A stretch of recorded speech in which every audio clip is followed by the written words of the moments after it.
There's a sound that has invaded America's subconscious for the past 50 years. It creeps into your bedroom, your car, your weddings and funerals. You think it's Elvis Presley.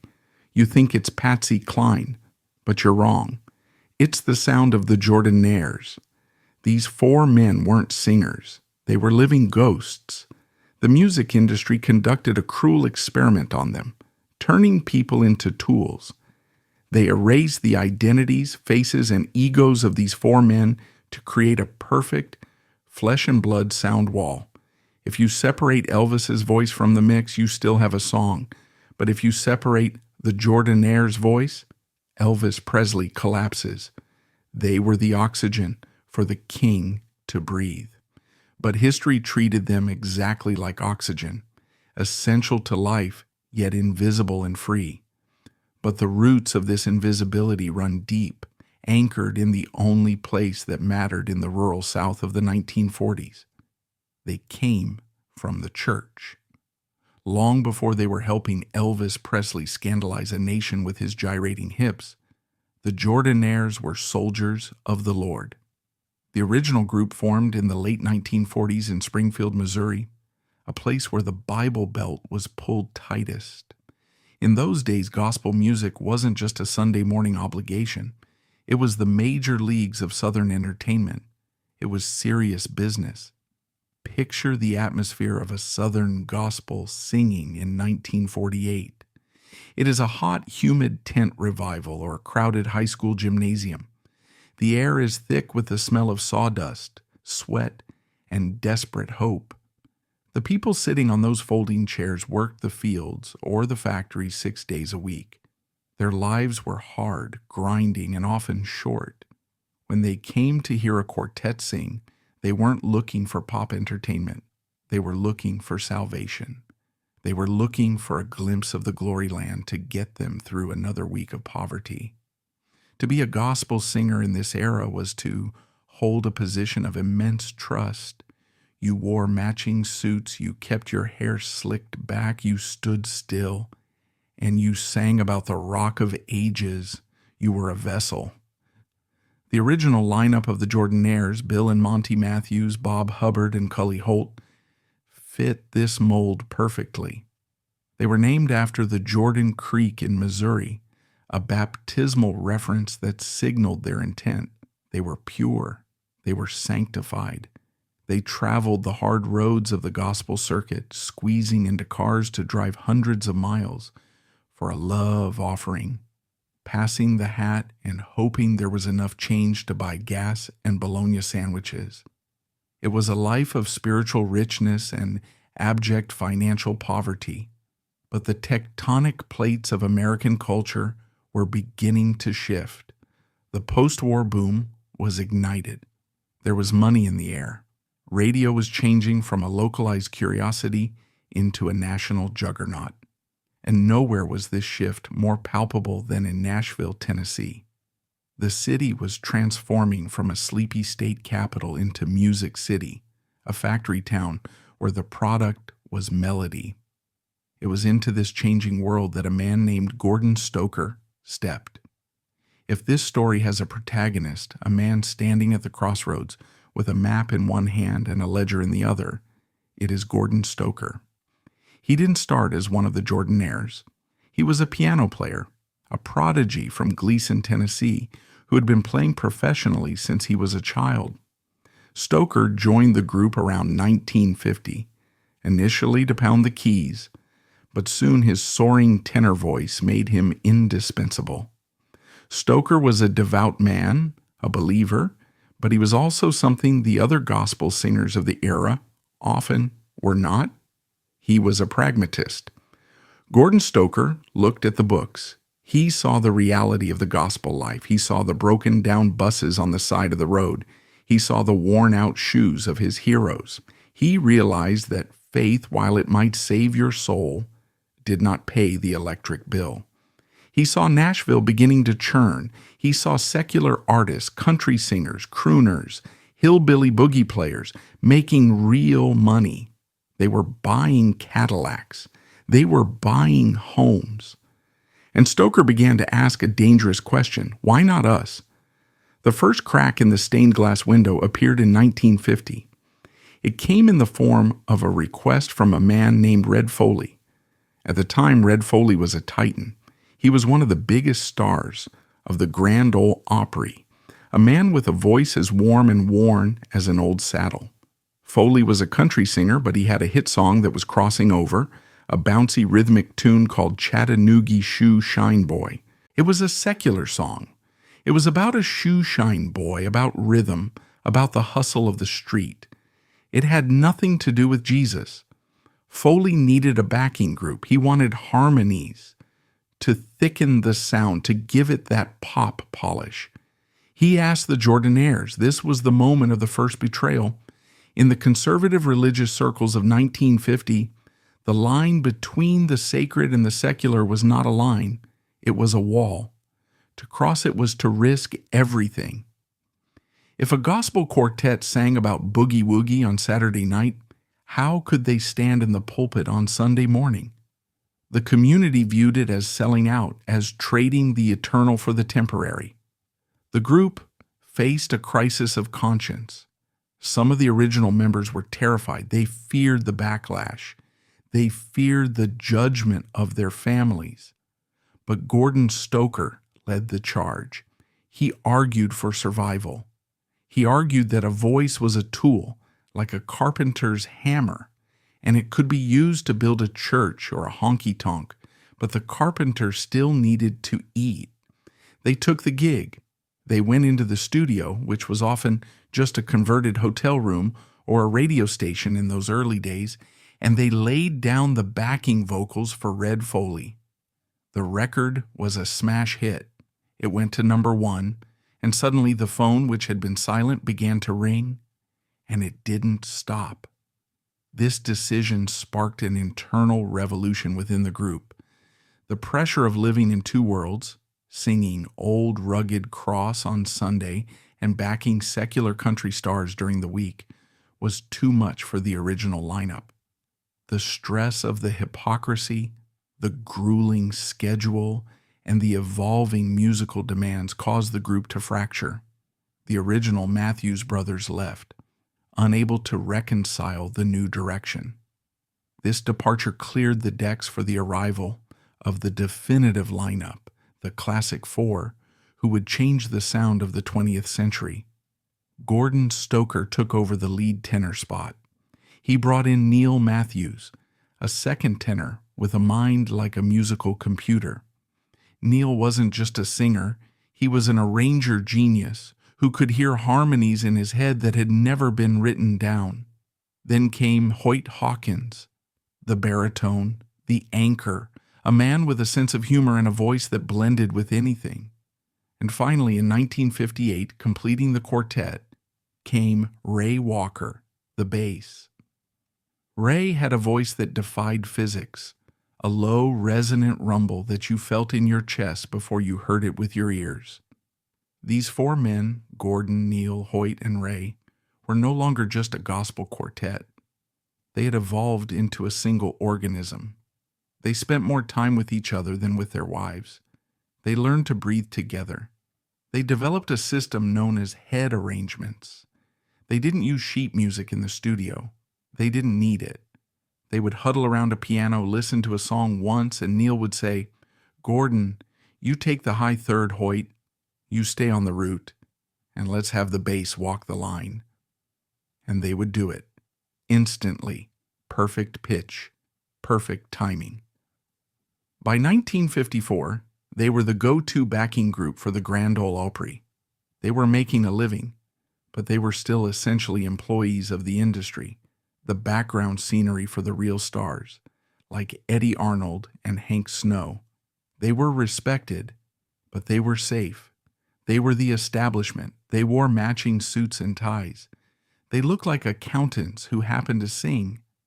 But the world outside of Nashville was becoming dangerous. A new sound was bubbling up from the Mississippi Delta, a sound that mixed the blues of the black juke joints with the country twang of the White Hills. It was sex, it was rebellion, it was noise, and Nashville, the city of polite country gentlemen, was terrified of it. The executives at RCA and Decca didn't know what to do with this rock and roll. They thought it was a fad. They thought it was vulgar. The Jordanaires were standing on the precipice of history, but they didn't know it yet. They were just working musicians, clocking in and clocking out. They had sold a piece of their soul to leave the gospel circuit, but they hadn't yet found the devil who would make the transaction worth it. They needed a lightning rod. They needed someone who could take their impeccable church-trained harmonies and drag them into the gutter of rock and roll, creating a friction that would spark a firestorm. And in 1955, the lightning rod walked into the room. He wasn't wearing a suit. He was wearing pink slacks and a black shirt with the collar turned up. He had grease in his hair and a sneer on his lip, but his eyes were terrified. He was a kid from Tupelo, Mississippi. He was a hillbilly cat. His name was Elvis Aaron Presley. The meeting is the stuff of legend, though at the time it felt entirely unremarkable. It happened in the dusty, chaotic backstage wings of the Ryman Auditorium, the home of the Grand Ole Opry. Elvis had just performed. It had been strange. The Opry audience, accustomed to fiddles and acoustic guitars, had stared in confused silence at this boy gyrating and hiccuping his way through a bluegrass standard, Blue Moon of Kentucky. He had mauled the song. The establishment hated him. They told him he should go back to driving a truck. But Elvis didn't care about the establishment. He cared about the sound. And Elvis Presley, despite his rebel image, was a boy raised in the Assembly of God Church. He loved gospel music with a ferocity that bordered on obsession. He didn't want to sound like a bluegrass singer. He wanted to sound like the Blackwood Brothers. He wanted to sound like the Statesmen. He wanted to sound like the Jordanaires. After his set, Elvis found them. He was shy, mumbling, twisting his hands. He approached Gordon Stoker. He didn't talk about money or fame or changing the world. He said simply, "I love the way you guys sing. If I ever get a major recording contract, I want you guys to back me up." Gordon Stoker, standing there in his crisp suit, probably smiled, the polite, dismissive smile of a professional dealing with a dreamer. Every kid with a guitar said things like that. Every kid thought they were going to be a star. "Sure, son," Stoker likely said. "You give us a call." He watched the kid walk away, disappearing into the Nashville night. Stoker went back to work. He didn't give it a second thought. It was just another Saturday night at the Opry.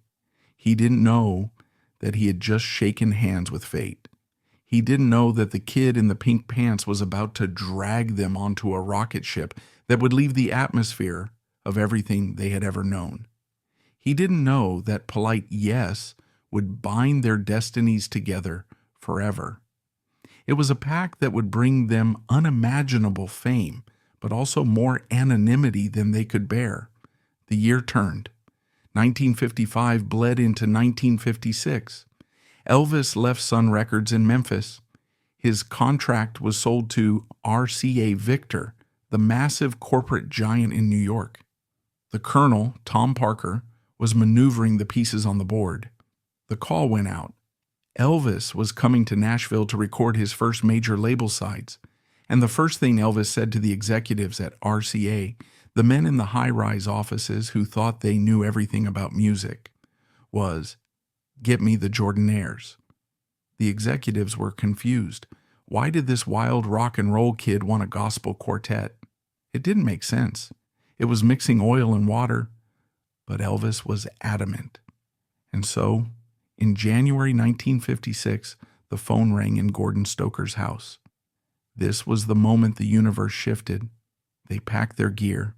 They drove to the RCA studio on McGavock Street. They walked into the room, ready to do a job, ready to sing some background ooze and collect their union scale paycheck. They expected a standard session. They expected a producer to tell them what to do. They expected to be the furniture. What they found instead was a revolution in progress. They found a 21-year-old kid who couldn't read a note of music, who didn't know the technical terms for a chord progression, but who vibrated with a raw kinetic energy that filled the room. Elvis looked at Gordon, Neil, Hoyt, and their bass singer at the time, Hugh Jarrett. He didn't treat them like employees. He looked at them with the reverence of a fanboy. He treated them like fellow conspirators. "I don't know exactly what I want," Elvis might have said sitting at the piano banging out chords by feel, "but I want it to sound like church, but for Saturday night." Gordon Stoker looked at Neil Matthews. Neil looked at Hoyt. They nodded. They stepped up to the microphone, 4 men in cardigans, standing behind the most dangerous man in America. The red light turned on, the tape began to roll, and the sound that came out of their mouths was not the sound of the church. It was something new. It was the sound of the modern world being born. The red light on the console of the recording studio didn't just signal that the tape was rolling. In January 1956, it signaled that the old world was ending and a new, terrifyingly exciting one was beginning. When Elvis Presley stepped up to the microphone to record "I Was the One," the B-side to Heartbreak Hotel, the room was thick with a specific kind of tension. It was the tension of the unknown. The engineers were used to country crooners who stood still and sang clearly. They weren't used to this kid who moved while he sang, who treated the microphone like a lover, who sweated and stomped and seemed to be channeling a spirit that wasn't entirely polite. And standing right behind him, forming a semicircle of protection and harmony, were the Jordanaires. This session marked the genesis of a sonic partnership that would define the next decade of popular music. Yet the mechanics of it were surprisingly primitive. In those days, there were no isolation booths. There were no digital auto-tuners. There were no fix-it-in-the-mix buttons. If someone coughed, the take was ruined. If the harmonies were slightly flat, the record was bad. They were all in the room together, bleeding into each other's microphones. This physical proximity created an intimacy that is impossible to replicate in modern sterile studios. The Jordanaires weren't just hearing Elvis in headphones. They were feeling the air move as he sang. They were watching his shoulders to anticipate his phrasing. They were locking into his breathing pattern. Elvis was nervous. Despite the bravado he projected on stage in the studio, he was deeply insecure about his lack of formal training. He was surrounded by Nashville cats, session musicians who could read complex charts and play anything. Elvis played by ear and by feel. He looked to the Jordanaires as his anchors. Gordon Stoker, the leader of the quartet, realized quickly that their job wasn't just to sing, it was to translate.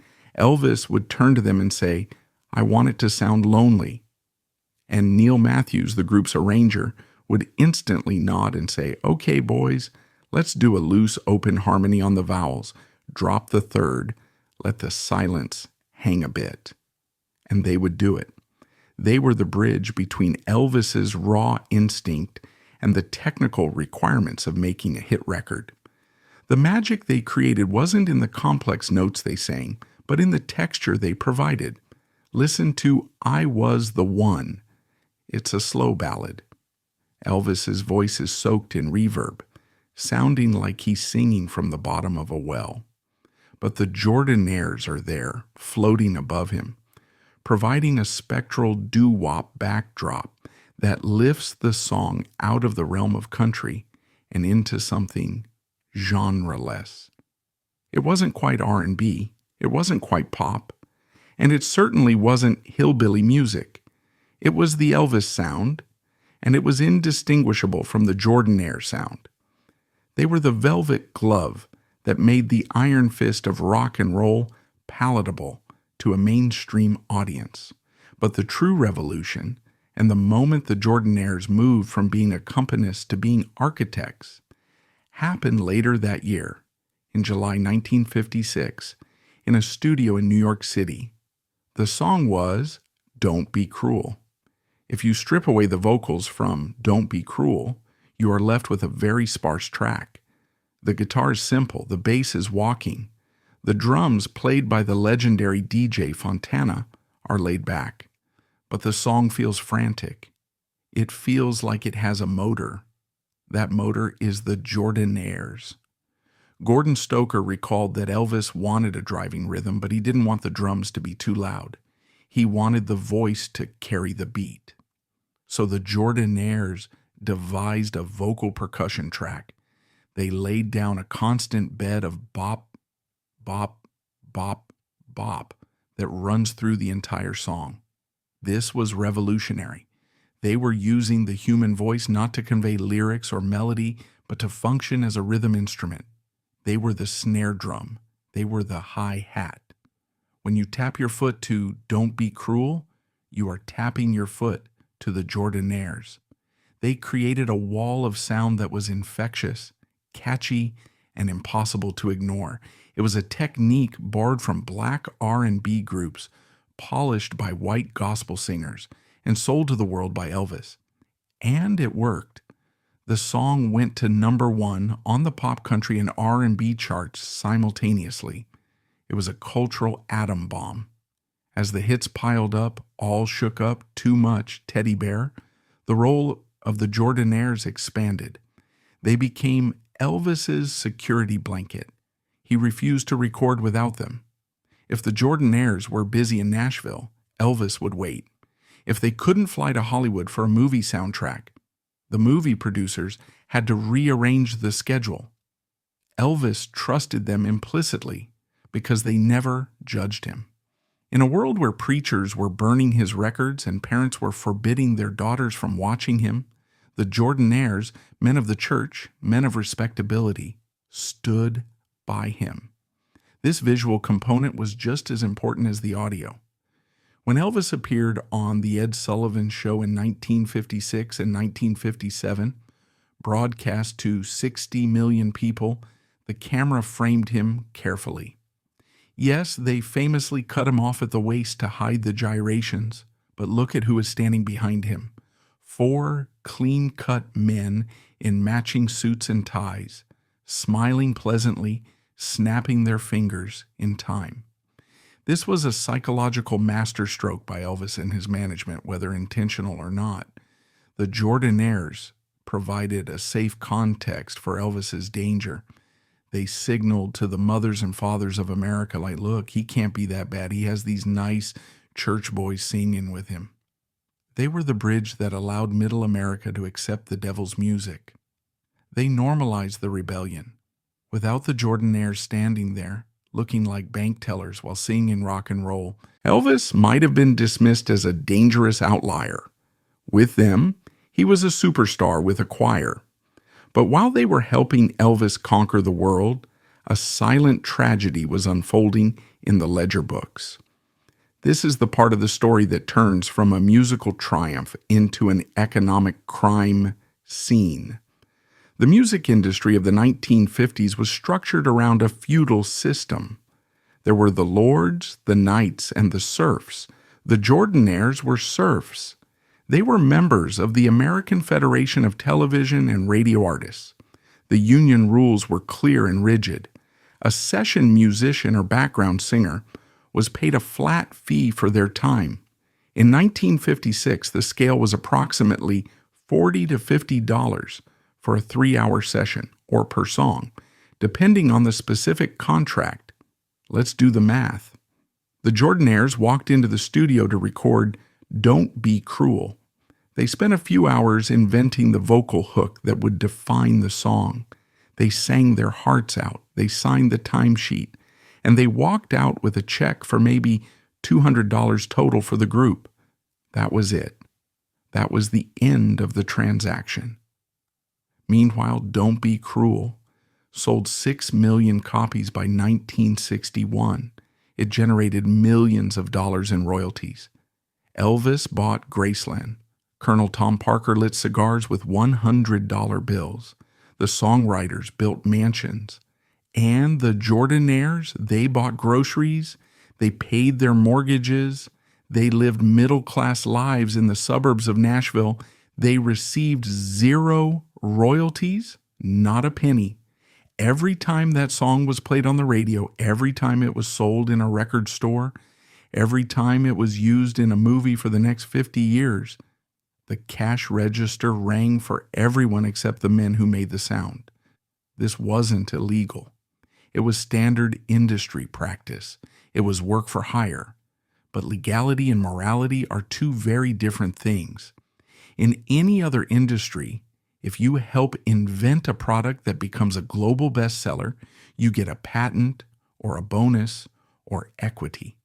In the music business of the 1950s, you got a pat on the back and a reminder to be on time for the next session. Elvis, to his credit, felt the injustice of this. He loved the guys. He considered them friends. There are stories of Elvis trying to slip them extra money or buying them gifts. He famously gave them cars, Cadillacs at one point, a gesture of generosity that became part of the Elvis lore.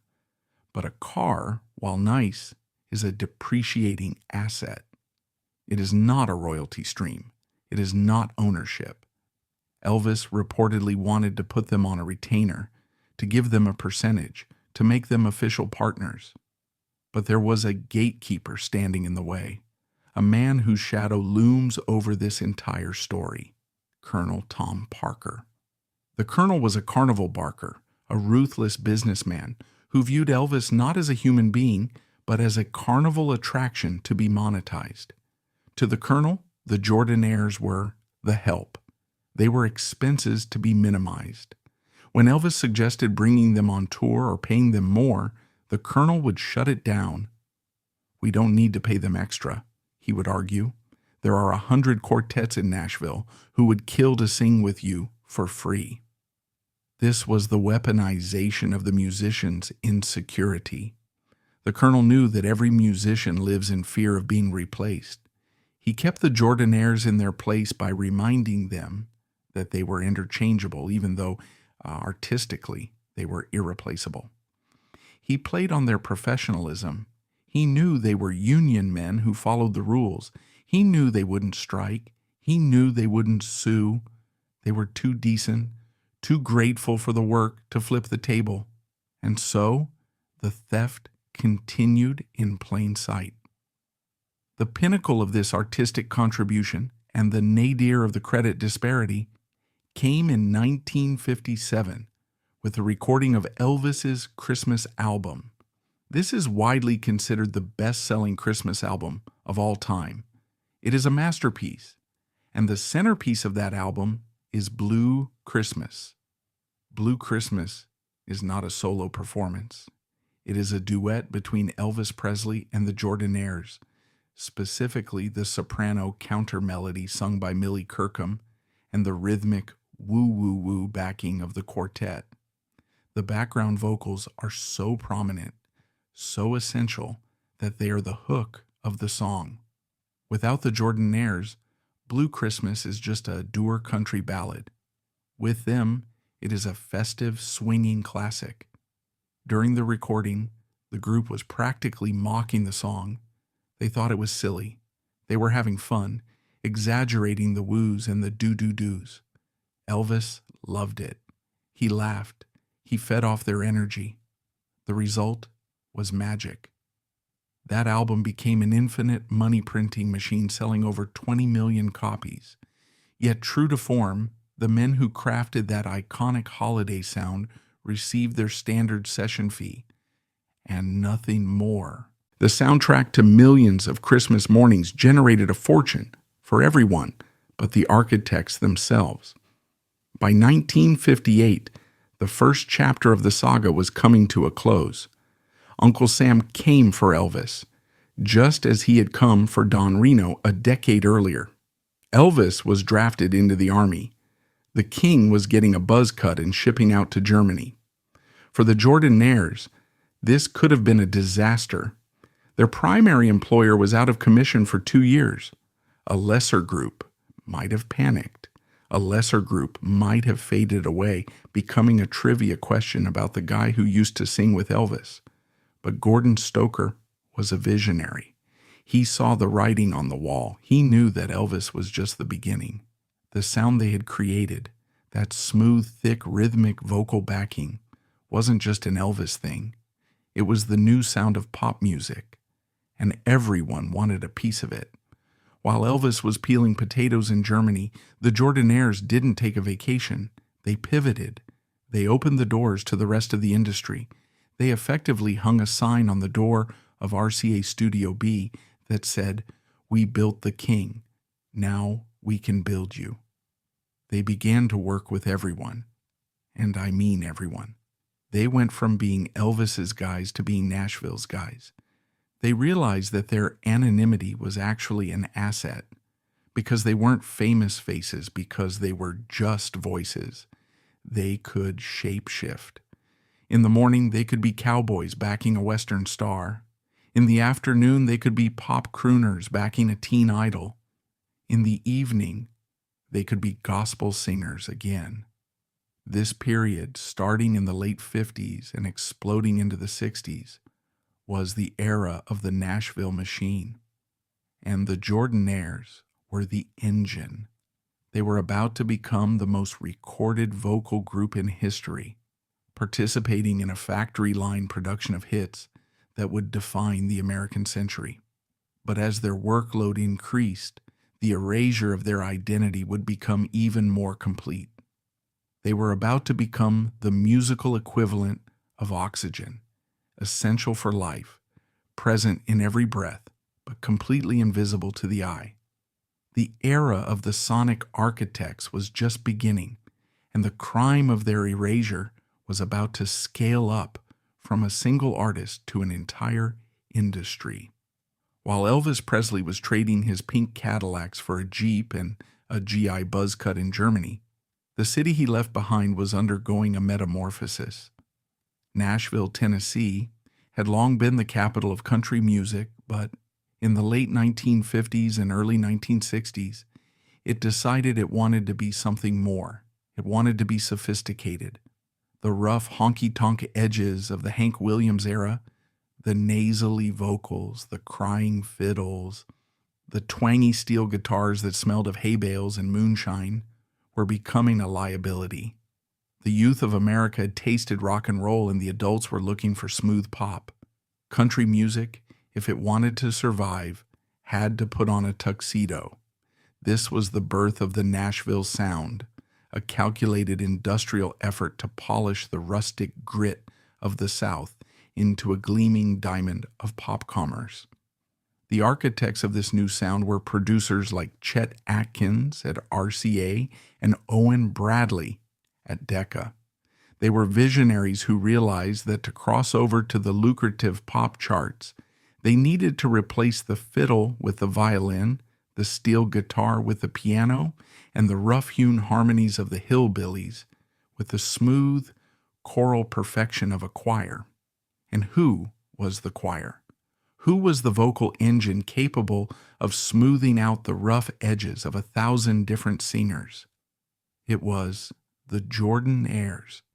With Elvis away, Gordon Stoker, Neil Matthews, Hoyt Hawkins, and Ray Walker didn't just keep working. They became the hardest working men in show business. They effectively set up camp in the Quonset Hut studio on Music Row and RCA Studio B. These weren't just recording sessions, they were shifts in a factory. But instead of stamping out steel ingots or assembling carburetors, they were assembling the emotional landscape of the American century. The sheer volume of their output during this period is staggering, almost statistically impossible by modern standards. In the digital age, a band might spend 6 months recording 12 songs. The Jordanaires would record 4 songs in 3 hours. Then they would grab a sandwich, walk down the hall, or drive across town and do it again for another artist. And again, and again. 4 sessions a day, 6 or 7 days a week. They became the A-team of vocals, the human equivalent of the Swiss Army knife. They were essential because they were chameleons. When they backed a cowboy singer like Marty Robbins on El Paso, they sounded like dusty trail hands humming around a campfire. When they backed a pop star like Connie Francis, they sounded like a collegiate glee club. When they backed Johnny Horton on the Battle of New Orleans, they sounded like rowdy soldiers marching through the Louisiana mud.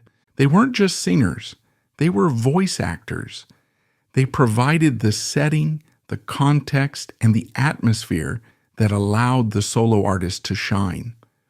But it was their work with the queens and kings of the Nashville sound that truly cemented their legacy as the invisible architects of the era. And no masterpiece illustrates this better than their collaboration with a woman who was the polar opposite of Elvis Presley in almost every way, except for her tragic genius, Patsy Cline. In 1961, Patsy Cline walked into the studio to record a song written by a struggling songwriter named Willie Nelson. The song was Crazy. Today it is arguably the most famous jukebox song in history, a standard of torch singing that defines the genre. But on that day in the studio, it was a disaster waiting to happen. Patsy Cline was in physical agony.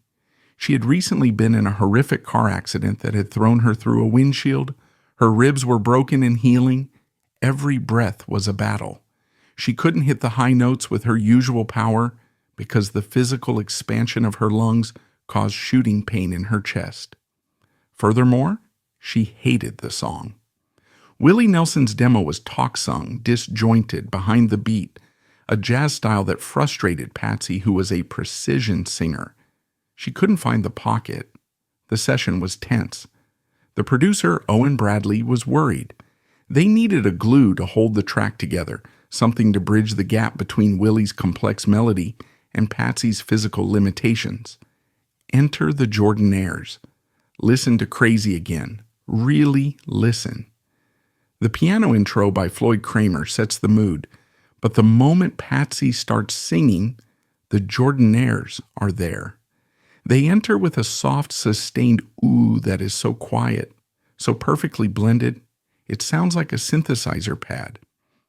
As Patsy navigates the tricky melody, struggling for breath, the Jordanaires are lifting her up. They provide a harmonic cushion that makes her voice sound effortless. When she reaches the emotional climax, I'm crazy for trying and crazy for crying, the Jordanaires swell behind her.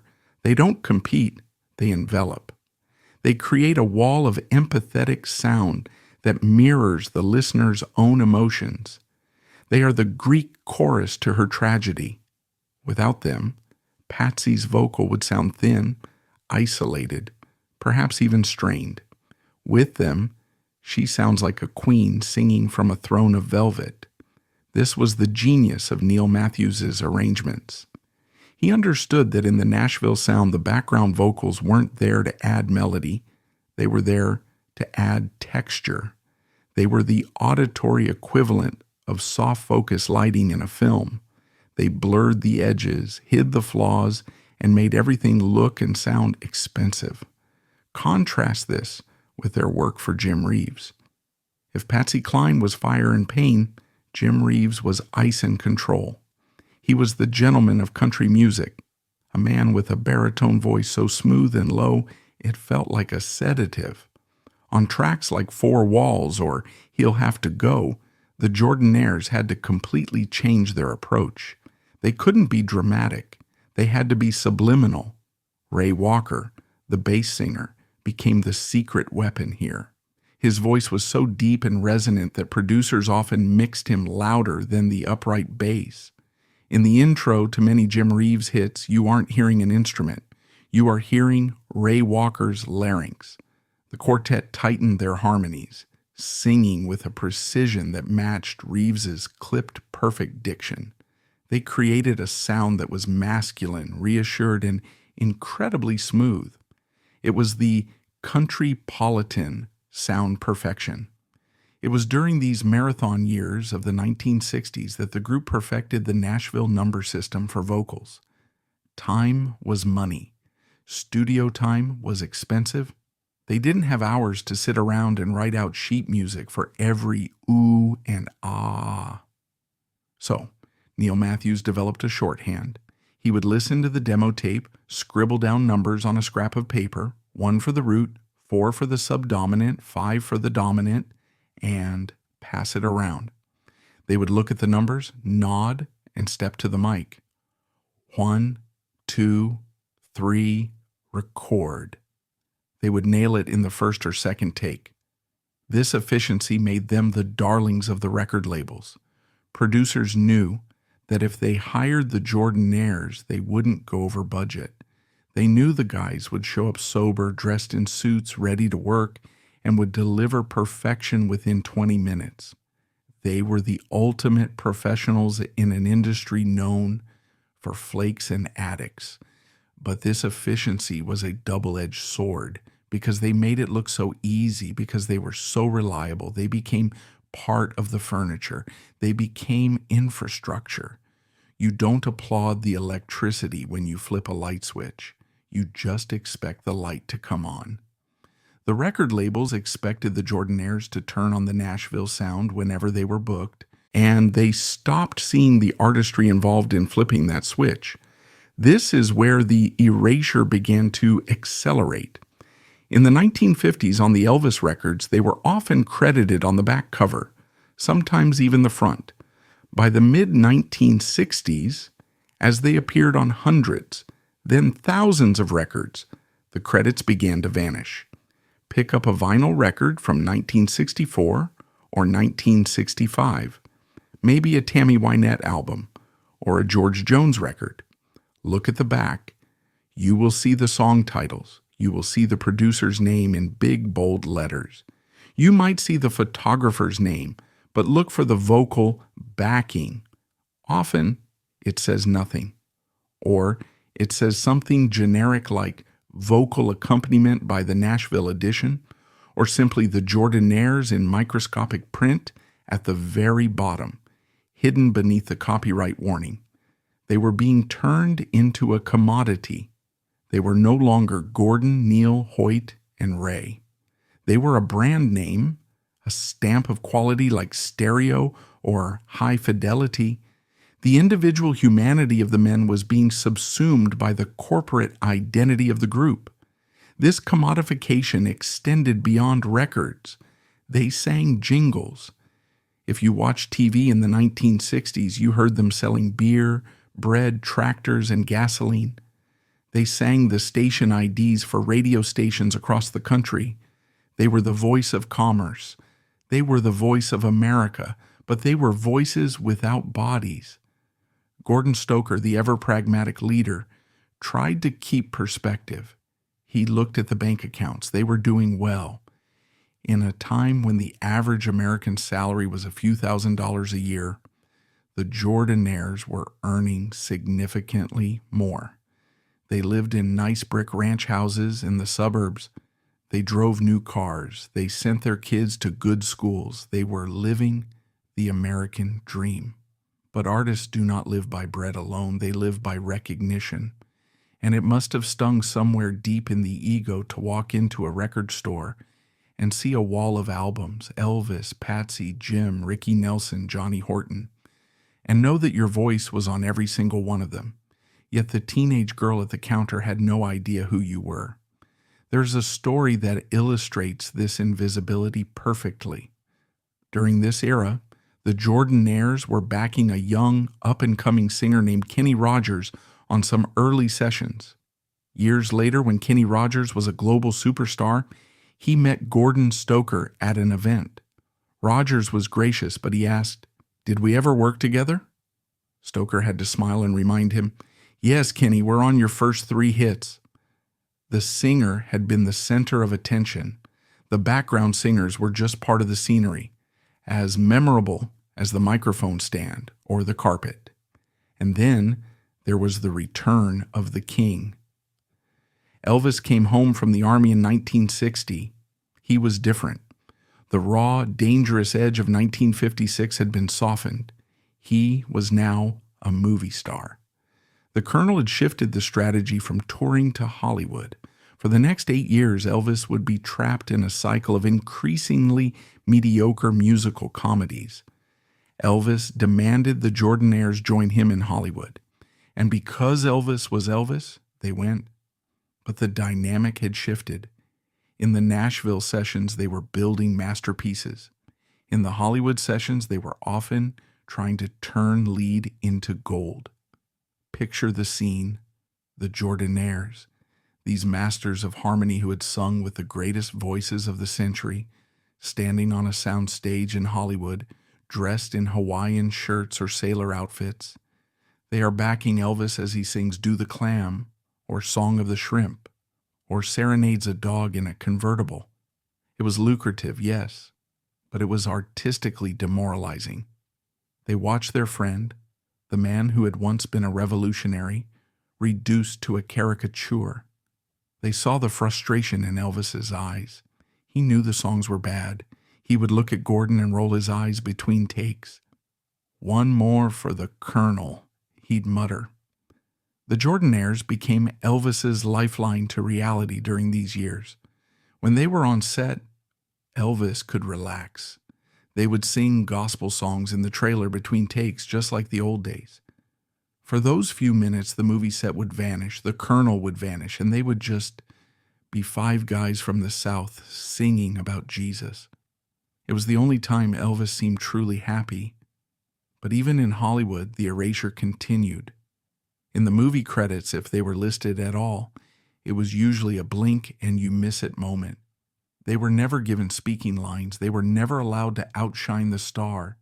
They were the boys, the entourage, the musical props. Back in Nashville, the A-Team machine was grinding on. The 1960s were peaking. The counterculture was exploding on the coasts. San Francisco had the Grateful Dead. New York had the Velvet Underground. But in Nashville, the establishment held firm. They viewed the hippies and the rockers with suspicion. The Jordanaires represented the old guard. They were clean-cut. They were professional. They were the anti-hippies. This positioning protected them financially, but it isolated them culturally. As the decade wore on, the musical landscape began to fracture. The smooth, polished sound they had perfected started to be viewed by the younger generation not as classy, but as square. The very perfection of their harmonies, the fact that they never missed a note, never sounded gritty, began to work against them. Bob Dylan came to Nashville in 1966 to record Blonde on Blonde. He used Nashville cats, but he didn't use the Jordanaires. He wanted a wild, thin Mercury sound, not a choir. This was a warning shot. The definition of authentic was changing. The Polish was becoming a liability. By 1968, even Elvis knew he had to change. The '68 comeback special was his attempt to reclaim his rock and roll soul. He went back to black leather, back to raw energy.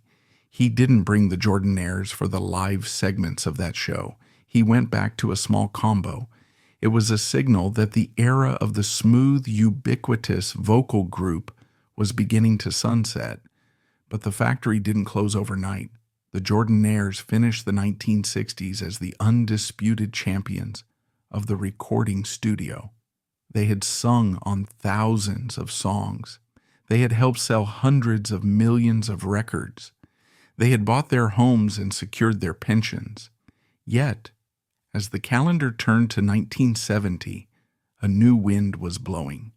The outlaw movement was stirring in Texas. Willie Nelson was tired of the Nashville sound.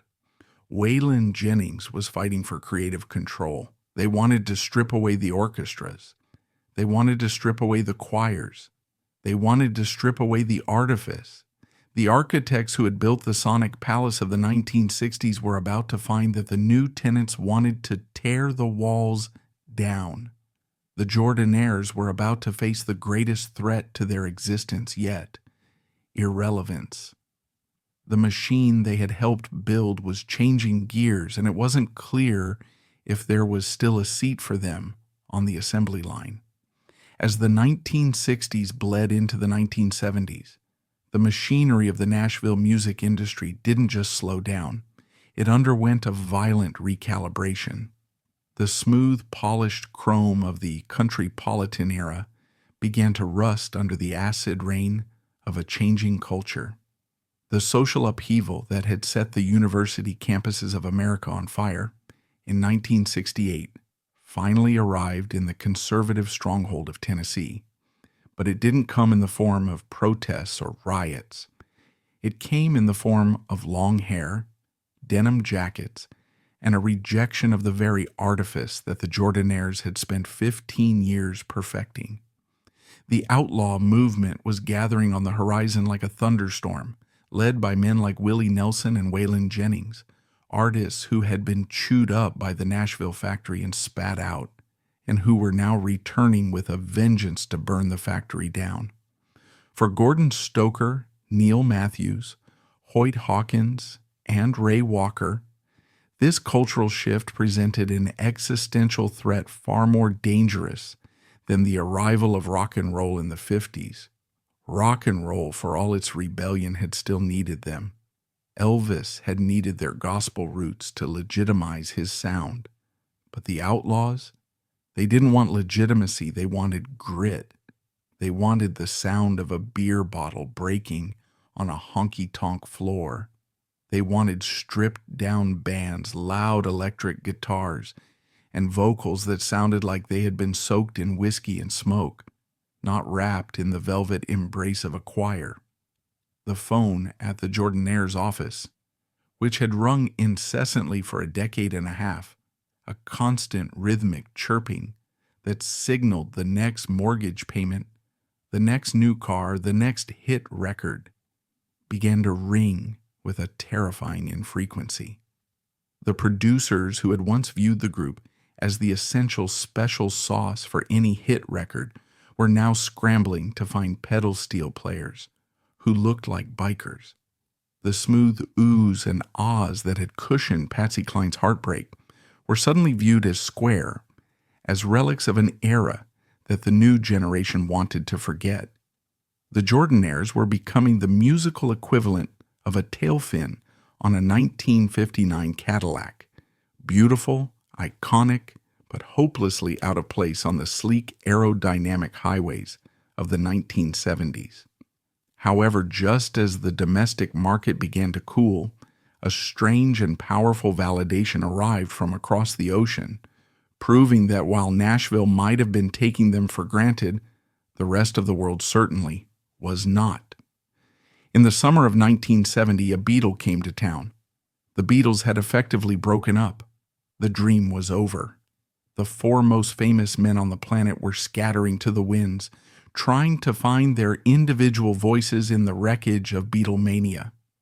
Ringo Starr, the drummer, the heart of the band, decided he wanted to make a country record.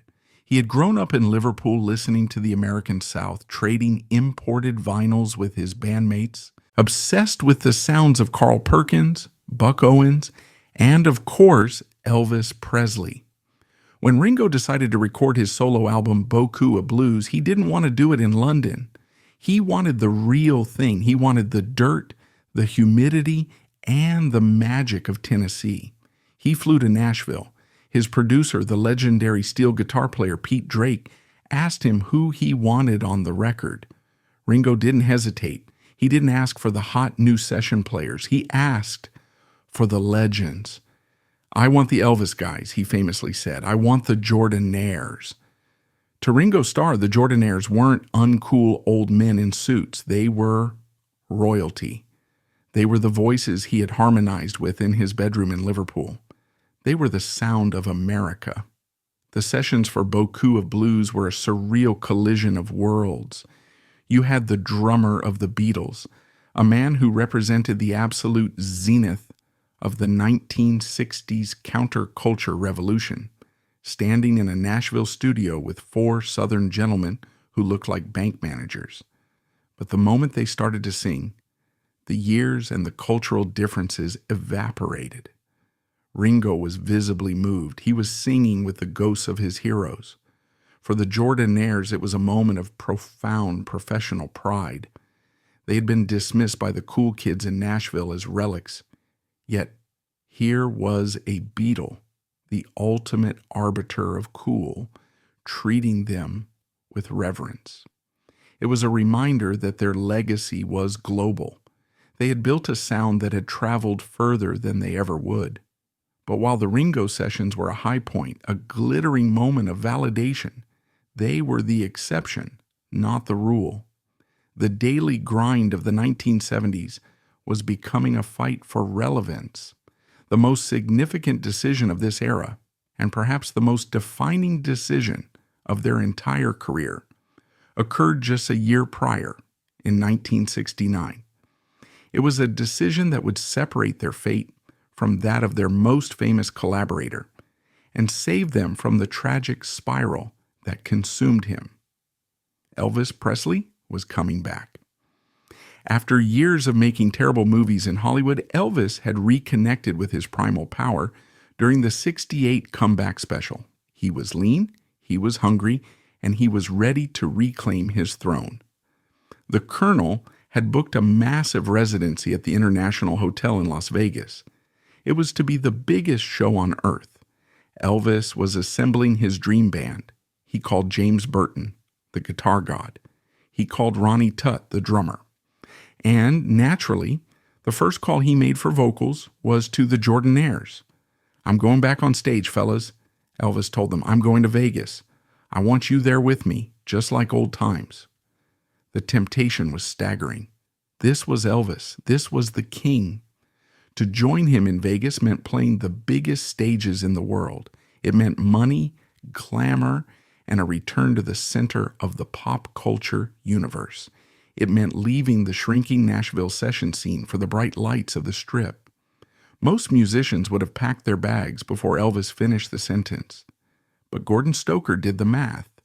He looked at the offer with the cold, hard eyes of a businessman who had survived 20 years in a treacherous industry.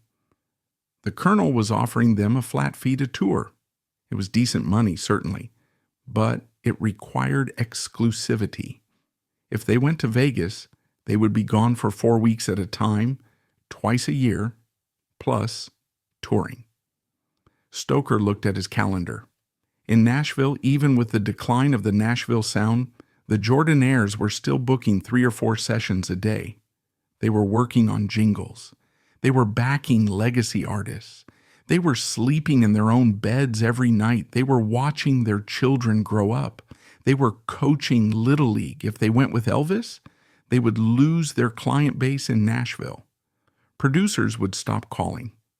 "Oh, the Jordanaires. They're in Vegas with Elvis. Get the Nashville edition instead." If they left for a month, they might find their spot taken when they returned. The session world is built on availability. If you aren't there, you don't exist. Furthermore, they knew Elvis. They loved him, but they knew him. They had watched him in Hollywood. They had seen the pill bottles. They had seen the erratic behavior, the mood swings, the entourage of yes men known as the Memphis Mafia. They knew that entering Elvis's orbit meant entering a chaos field where normal rules didn't apply. They were family men in their 40s. They didn't want to live in a hotel room at the mercy of the Colonel's whims. So in a move that stunned the industry, the Jordanaires said no. They turned down the king. "We can't do it, El," Stoker told him. "We have too much work here. We can't leave our families." Elvis was hurt. He took it personally. He felt abandoned by the men who had been his musical security blanket since 1956. He tried to persuade them, but Stoker held firm. It was a triumph of pragmatism over sentimentality. It was a declaration that they were not just Elvis's backup singers. They were an independent business enterprise, and they had to protect their own interests. Elvis hired a new group, the Imperials, to take their place in Vegas. He later hired the Stamps Quartet. The Jordanaires stayed in Nashville. This decision likely saved their sanity and perhaps their lives. They watched from a distance as the 1970s chewed Elvis up. They saw the jumpsuits get tighter as the king got heavier. They heard the stories of the drug abuse, the paranoia, the isolation in the penthouse suite. Had they gone to Vegas, they would have been trapped in that pressure cooker. They would have been forced to watch their friends slowly disintegrate night after night. By staying in Nashville, they preserved their memories of the young, vibrant Elvis. They kept their dignity, but they also accepted that they had stepped off the main stage of history. Without the Elvis connection to buoy them, the Jordanaires had to hustle in the 1970s. They pivoted again. If the cool outlaw country artists didn't want them, they would find the artists who did. They found a niche in the country pop crossover market. Artists like Kenny Rogers, Conway Twitty, and Barbara Mandrell were selling millions of records by blending country themes with pop production. They needed that smooth, professional gloss that only the Jordanaires could provide. They also became the go-to group for nostalgia acts and legacy projects. When Don McLean, the voice of American Pie, wanted to record an album of classic covers called Chain Lightning, he hired the Jordanaires to give it authenticity. They weren't being hired to be modern. They were being hired to sound like 1957. They were becoming a living museum exhibit, sonic artifacts that could be rented by the hour to evoke a bygone era. There is a melancholy to this phase of their career. They were still world-class musicians, their voices were still pristine, but they were increasingly being asked to perform a caricature of themselves. They were asked to do the Elvis thing on records that had nothing to do with Elvis. They were typecast. They were the guys you hired when you wanted a song to sound retro, but they never phoned it in. That is the miracle of their discipline. Whether they were singing on a masterpiece or a dog food commercial, they gave it 100%. They had a professional pride that refused to deliver a bad product. Ray Walker's bass was always in tune. Neil Matthews's arrangements were always inventive. They treated every session as if it were the most important one of their lives, even if they knew the record would likely end up in a bargain bin. Then came August 16th, 1977. The news hit Nashville like a physical blow. Elvis Presley was dead at 42. For the Jordanaires, the grief was complicated. They hadn't seen him much in the final years, separated by the wall of the Memphis Mafia and their own refusal to tour. But he was still the kid in the pink pants to them. He was the boy who had sat at the piano with them, laughing, singing gospel songs until the sun came up. Suddenly the phone started ringing again. But this time, it wasn't producers booking sessions. It was journalists. It was TV stations. It was biographers. What was he like? Did you know he was on drugs? Tell us about the early days. Overnight, the Jordanaires were transformed from working musicians into historical witnesses. They became the primary source for the good Elvis. Everyone wanted to talk to the men who knew him before the jumpsuits, before the pills, before the tragedy. They became the keepers of the flame. This role was a burden, but it also provided a new kind of career longevity. The world's obsession with Elvis didn't die with him. It intensified. And as the closest living musical relatives to the king, the Jordanaires found themselves in demand for conventions, tribute shows, and documentaries. They traveled the world not singing new hits, but singing the old ones, serving as high priests in the Church of Elvis. They handled this with grace. They never spoke ill of him. They protected his legacy. They told the funny stories, the heartwarming stories. They refused to participate in the tabloid muckraking. They remained the nice church boys that Elvis had looked up to, protecting his memory just as they had protected his voice on the records. But time, the relentless editor, was beginning to erase the group itself. In 1982, the first pillar fell. Hoyt Hawkins, the baritone, the man whose voice was the glue that held the middle harmonies together, passed away. He was the first of the classic four to go. It was a devastating blow. A quartet is a table with four legs. Remove one, and the whole thing wobbles. They faced a choice. Do they retire? Do they hang it up? They had nothing left to prove. They had money. They were legends. But musicians don't retire. They just stop hearing the beat. Gordon Stoker, Neil Matthews, and Ray Walker decided to press on. They brought in a replacement, Dwayne West, to sing baritone. Later, Louis Nunley joined. They kept the name. They kept the sound. But the 1980s were a strange time to be the Jordanaires. The music industry had become digital. Drum machines and synthesizers were replacing the organic grooves they had specialized in. The Nashville number system was still used, but the spirit of the sessions had changed. It was colder. It was more corporate. The days of hanging around the piano and working out a head arrangement were gone, replaced by click tracks and isolation booths. They found themselves working on projects that were increasingly surreal. They sang on Ween's country album. They sang with heavy metal bands doing novelty covers. They became a signifier of irony for the Gen X alternative rock crowd, a way for young, cynical bands to tip their hat to the past while winking at the audience. Yet through it all, they maintained their dignity. They stood in their suits, they gathered around the microphone, and they delivered the goods. In 2000, the heart of the group stopped beating. Neil Matthews died. Neil was the genius. He was the one who had translated Elvis's mumbled ideas into musical gold. He was the one who had invented the ooze on Crazy. With Neil gone, the musical brain of the Jordanaires was lost. Gordon Stoker and Ray Walker carried on, recruiting new members, Curtis Young, but it was becoming a ship of Theseus. How many parts can you replace before it's no longer the same boat? They continued to perform, largely on the oldies circuit, playing casinos and theaters to audiences who wanted to touch the hem of Elvis's garment. They received awards. They were inducted into the Country Music Hall of Fame in 2001. The industry finally gave them their flowers while they were still alive to smell them. But the most poignant moments of their later years weren't the award ceremonies.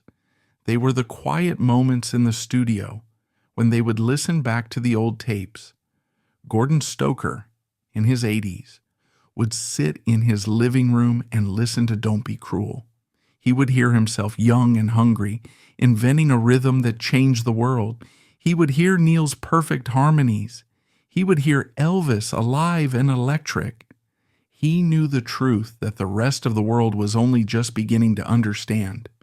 He knew that the king of rock and roll wasn't a solo act. He knew that the Nashville sound wasn't the product of producers in control rooms. He knew that the soundtrack of the 20th century was a construction project built by hand, by men who clocked in, did the work, and went home. He knew that their anonymity was the price of their longevity. Elvis burned out because he was the sun. The Jordanaires survived because they were the orbit. They were the invisible men. And as the 21st century erased the analog world they built, they began to fade into the static of history. Gordon Stoker's death in 2013 marked the final shuttering of the factory. There were no flags at half-mast, no breaking news cycles, just silence, the perfect ending to a career built on invisibility. The man whose voice had supported the most famous icons of the 20th century left the world as quietly as he had stood in the back of the studio, letting the star take the bow. So what is the verdict on this 60-year saga?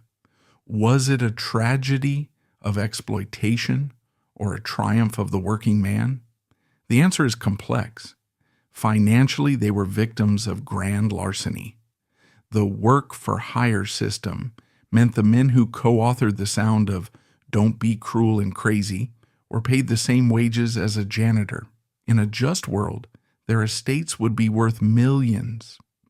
Yet, they were not naive. They saw the crushing pressure that destroyed Elvis, and they chose a different path. They traded immortality for sanity. They traded points on the record for the freedom to coach Little League and grow old with their wives. While Elvis died lonely at 42, the Jordanaires lived full lives and died in their own beds. In the grand calculus of happiness, they made the wise bargain. And that's all for today's video. If you like this video, hit that thumbs up, let us know your thoughts in the comments section, and subscribe so you won't miss out on future uploads. See you next time.